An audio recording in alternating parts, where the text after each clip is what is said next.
మిత్రులందరికీ సాయిరామ్. ఫిబ్రవరి 12 మాఘ పూర్ణిమ శ్రీ లలితాదేవి అమ్మవారి జయంతి. ఆదిశక్తి రూపాలైన త్రిపురాత్రయంలో శ్రీ లలితా త్రిపుర సుందరి రెండో స్వరూపం. ఆమె శ్రీచక్రానికి అధిష్టాన దేవత, పంచదశాక్షరి మంత్రాది దేవత. బండాసురుణ్ణి వధించటానికి మాఘ పౌర్ణమి నాడు శ్రీ లలితాదేవి ఆవిర్భవించినట్టు పురాణాలు చెబుతున్నాయి. మగము అంటే యజ్ఞం, యజ్ఞయాగాలు, పవిత్రమైన దైవ కార్యాలు చేయటానికి అత్యున్నతమైనదిగా మాఘమాసాన్ని పెద్దలు ప్రశంసించారు. అలాంటి మాఘమాసంలో పరమ విశిష్టమైన రోజు మాఘ పౌర్ణమి. దీన్నే మహామాఘి అని కూడా అంటారు. ఈ రోజున చేసే సముద్ర నదీ స్నానాలు, పూజలు అపారమైన ఫలాలు ఇస్తాయన్నది శాస్త్రవచనం. లలితాదేవి జయంతి కూడా ఇదే రోజు కావటం మాఘ పౌర్ణమికి ఉన్న మరో ప్రత్యేకత.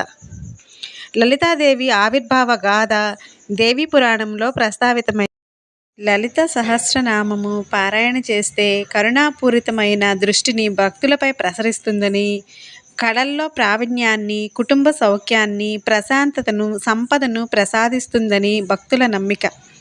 ప్రత్యేకించి శ్రీ లలితాదేవి జన్మదినమైన మాఘ పౌర్ణమి రోజున పవిత్ర స్నానాలు చేసి లలితా సహస్రనామ పఠనంతో అమ్మవారిని అర్చిస్తే అభీష్ట సిద్ధి కలుగుతుందని, అలాగే ప్రాతస్మరామి లలితా వదనార విందం అంటూ ప్రారంభమయ్యే శ్రీ లలితా పంచరత్న స్తోత్ర పారాయణ కూడా విశేష ఫలప్రదమని పెద్దల మాట.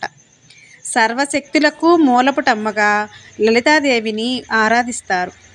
అందుకే అమ్మవారిని ఏ రూపంలో పూజించినా లలితా సహస్రనామాన్ని పఠిస్తారు.